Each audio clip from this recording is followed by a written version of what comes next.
Hey, boys and girls, I am so excited to talk to you today about our new nonfiction reading unit. It's exciting because reading and writing are going to go together for the next few weeks. So during reading, we're going to be researching our favorite animal that we want to learn about, taking notes, and then during writing, we're going to be using it to create a really cool animal brochure. So the animal that Miss Harris chose that I'm going to put in my notes is going to be a hummingbird. Okay, I'm really interested in those. So this is what your notes are going to look like, just like mine. Okay, they're all set up for you to type on. They're ready to go. If you want to print these and write with a pencil, you can. If you want to type right in them, just like me, they are all ready for you to type in. Okay. So I'm just going to put hummingbird in there, and you can add whatever animal you're doing. The two research sites that work best for us in first grade are PebbleGo and Epic. So I have your login information there, everything you need so you don't have to look anyplace else.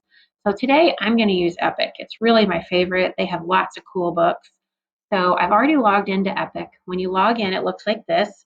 And I went up here and typed in hummingbirds and look at all the cool, amazing hummingbirds that came up, hummingbird books.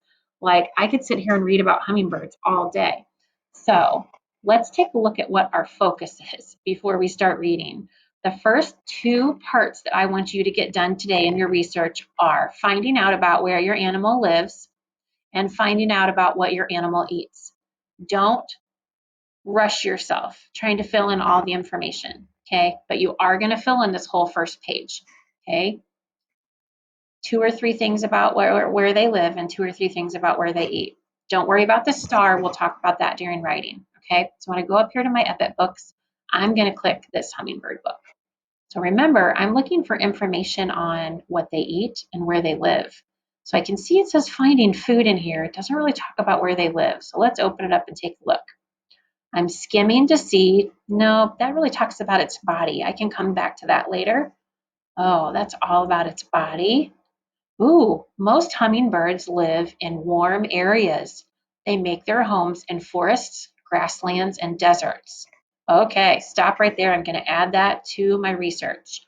Warm areas, forests, grasslands, and deserts. So watch what I'm going to do. I'm going to click right on there.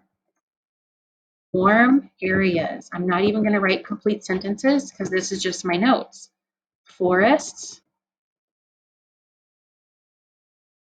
grasslands, and deserts.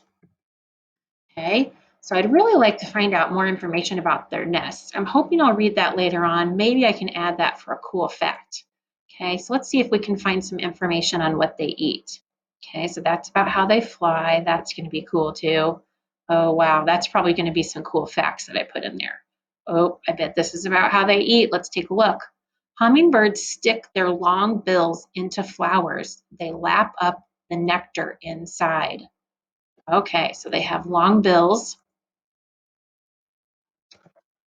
Long bills. We kind of knew that from our bird unit. Okay, and I'm going to put lap up nectar. Okay, let's just see if there's anything else about what they eat. Oh, they also catch insects in the air. Sometimes they eat spiders. Oh, see, I knew I loved hummingbirds. They eat spiders. So I'm going to add that to my research. Insects and spiders. So now I am done with my research. Do I want to read more about the hummingbird? Most definitely. So my goal was to get information filled in about where they live and what they eat. Okay. So now, do you know what I'm going to do? I'm going to go back to the beginning of this book, Hummingbirds, and I'm going to read from beginning to end because I enjoy learning about hummingbirds.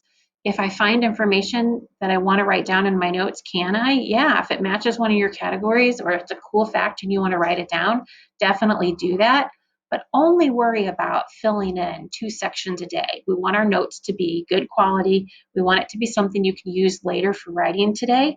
All right, but definitely once you get notes filled in, boys and girls, this is also about reading. So stop and take the time to just enjoy reading about your animal.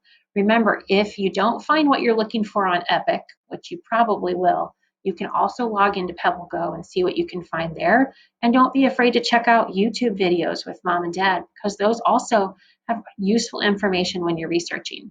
All right, I can't wait to hear about all the animals you're researching. Talk to you later at writing. Bye.